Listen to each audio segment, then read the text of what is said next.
Good morning, dear students. I hope you all are fit and happy. So, dear students, in this video, we are going to study another part of the chapter, that is flowering plants, also known as angiosperms.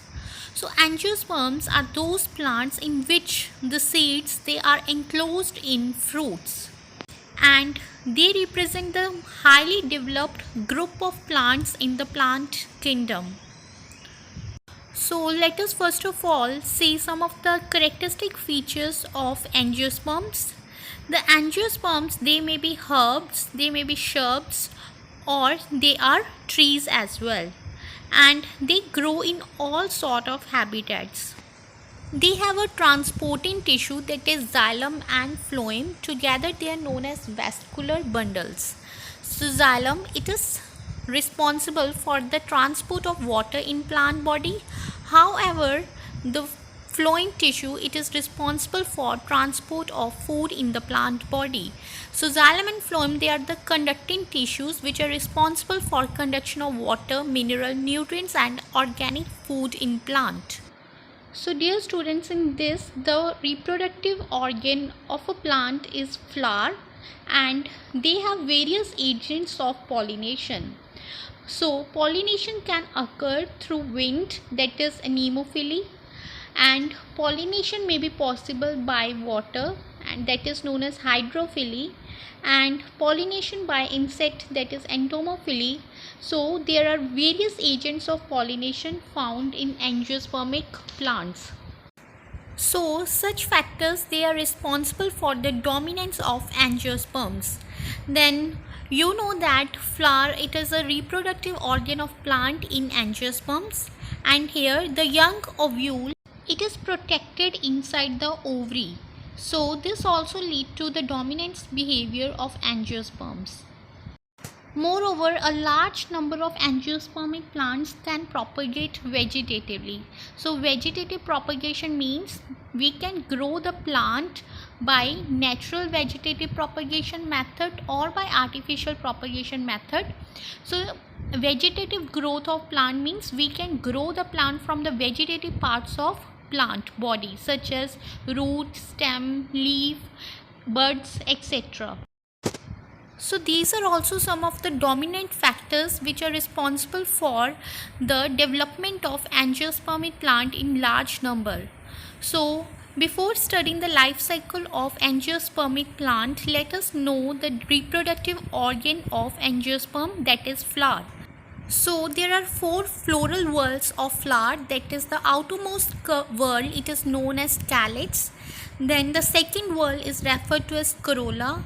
Then comes the most important third whorl, that is the male reproductive part of flower, that is androecium, and it is consisting of stamen which is further formed of anther and filament. Next one, the most important innermost whorl of flower is female reproductive whorl, that is known as gynoecium, and this gynoecium is further consisting of three parts, that is stigma, style and ovary. So let us discuss the first part of the life cycle of an angiospermic plant, that is androecium. So androecium, it is consisting of several stamens. Stamens are here the microsporophylls. This microsporophyll bears four pollen sac, as you can see here in this figure. So the pollen sac has large number of pollen mother cell. Each of this pollen mother cell, it undergoes meiosis division and form four pollen grains. So this pollen grain is basically a male gametophyte. So the pollen grain, it is a spherical or oval shaped structure, and it has two covering. The outer cover is thick and it is known as axine, and there are minute pores on axine which is referred to as germ spore, and the inner layer, it is thin, that is referred to as intine. So the dense cytoplasm within this pollen grain, it has two nucleus, that is referred to as generative nucleus and the vegetative nucleus or tube nucleus. When this pollen grain, it reaches the stigma of gynoecium, then The stigma, it secretes sugar, nutrients and water which are absorbed by pollen and it swells up. And then the pollen tube is formed which emerges through germ pore. So the pollen tube contains generative nucleus and tube nucleus. The pollen tube, it will grow through the stigma and the style by dissolving the tissues with the help of enzymes, and by this time the tube nucleus, it degenerates, and the generative nucleus, it divides into two male gametes. These male gametes, they will enter into the embryo sac.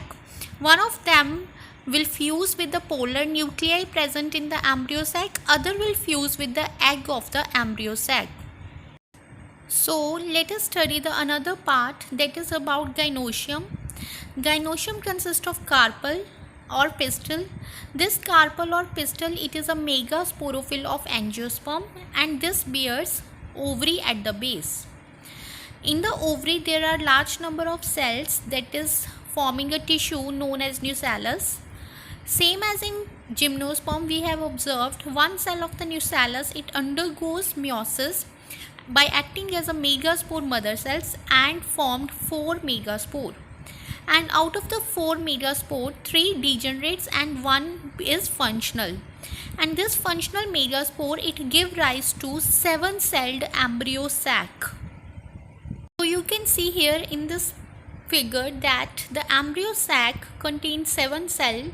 The 3 cells, they are known as antipodal cells at the top, and the other 3 cells at the micropyle end, one of which is egg cell and the other 2 are synergids, and one is the large central cell which contain the 2 polar nuclei.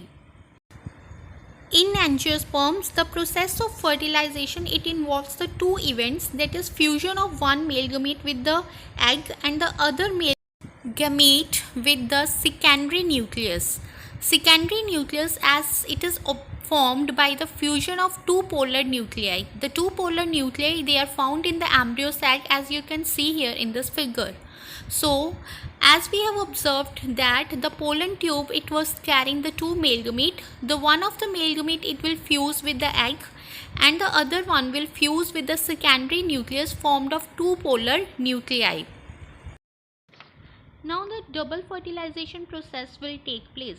As fusion of one male gamete with the egg, it has formed the zygote, and the other male gamete with the secondary nucleus formed by fusion of 2 polar nuclei, it forms the triploid endosperm nucleus. So the 2 different structures are formed in this process, and it is known as double fertilization. So dear student, let us know what are the changes occurring in an ovary and ovule after fertilization in angiospermic plant.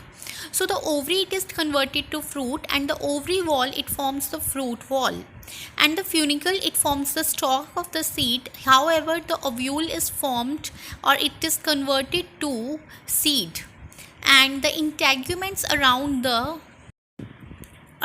ovule, they were biteguments, means two integuments were found in the angiospermic plant. However, as compared to gymnosperm, there was only one integument. It is unitegumate condition in ovule of gymnosperm. However, in angiosperm, the ovule consists of 2 integuments. The outer one, it is converted to testa, and the inner one is converted into tegment. So testa and tegment, they are forming the seed coat, and the embryo sac, it consists of synergids and antipodal cells which disappear, and the egg cell, it fuses with one of the male gamete and forms zygote, which undergoes mitotic division and form embryo.